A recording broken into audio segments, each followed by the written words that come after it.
Bonjour, tu t'intéresses peut-être au développement durable, à la planète, tu t'intéresses peut-être aussi aux nouvelles technologies. Alors surtout, reste avec nous car des lycéens et des lycéennes m'ont soumis des questions qu'ils se posent sur la série STI 2D et je vais essayer de leur répondre le mieux possible. C'est parti, première question. Qu'est-ce que la série STI 2D? Commençons par le commencement. Alors la série Sciences et technologies de l'industrie et du développement durable te permet de préparer un baccalauréat technologique, industriel et polyvalent. En fait, tu entres dans cette série au lycée en classe de première et normalement, ça dure 2 ans. Alors dans cette série, tu vas acquérir une forte culture industrielle tout en intégrant les enjeux qui sont liés à l'environnement. En tout cas, c'est une nouvelle façon d'apprendre pour mieux réussir dans le supérieur.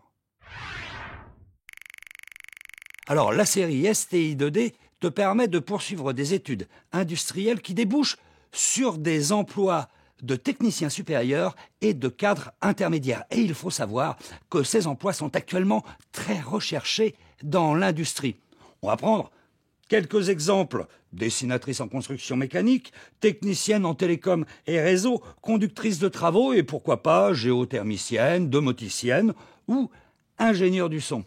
Avec ce bac, tu peux préparer une formation supérieure à Bac+2, un BTS, brevet de technicien supérieur, ou encore un DUT, diplôme universitaire de technologie. Et ensuite, tu peux opter pour une licence professionnelle, c'est-à-dire Bac+3.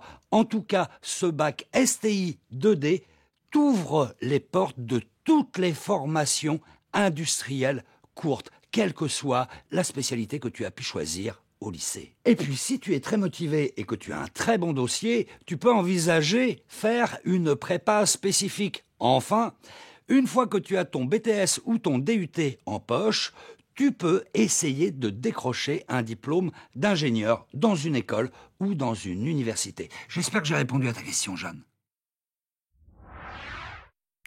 Eh bien non, Julie.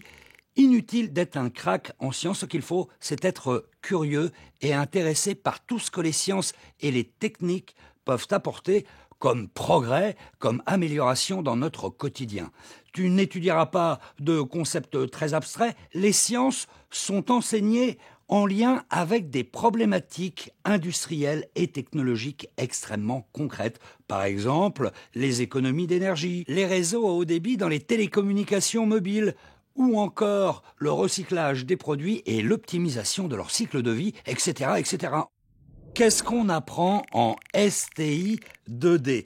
Eh bien, les enseignements de la série STI 2D sont principalement technologiques et ils prennent en compte des enjeux de société, le développement durable, mais aussi la compétitivité et la créativité. Alors aujourd'hui, construire une rame de TGV ou fabriquer un viaduc nécessite des technologies nombreuses et variées comme l'électronique, la mécanique ou l'étude des matériaux, parmi d'autres. Eh bien, ces matières font partie d'un tronc commun. C'est ce que l'on appelle les enseignements technologiques transversaux.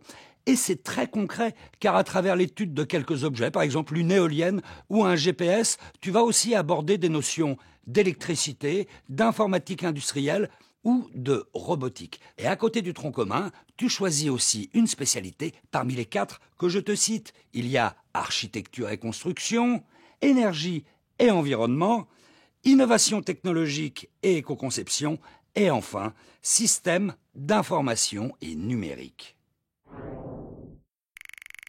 Quelle spécialité choisir? Alors là, surtout, Kim, il faut choisir la spécialité en fonction de tes centres d'intérêt. Si par exemple tu es admirative comme moi du viaduc de Millau, je te conseille la spécialité architecture et construction.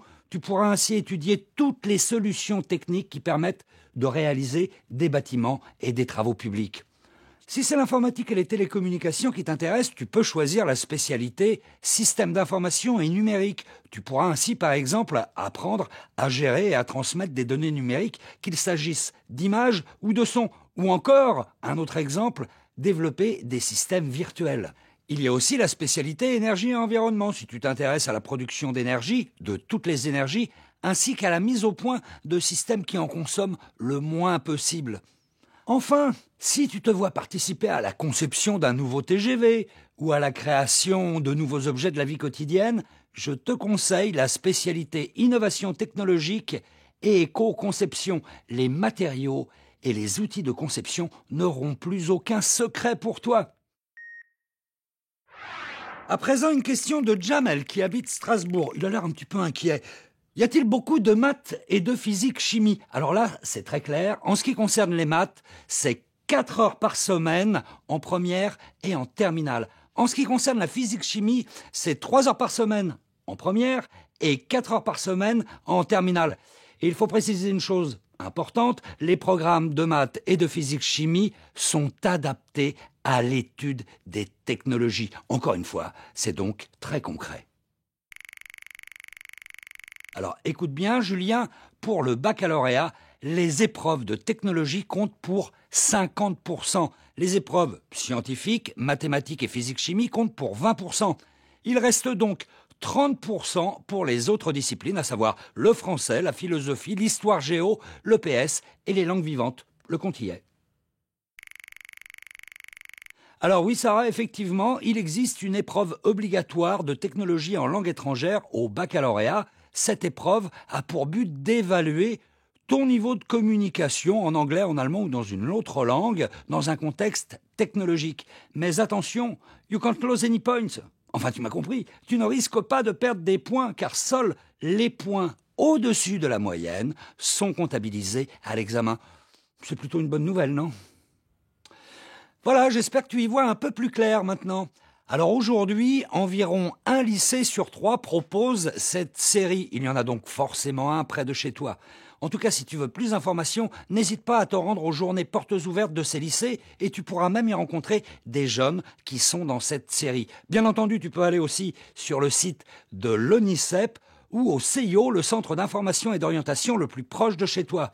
Allez, à bientôt et bonne chance!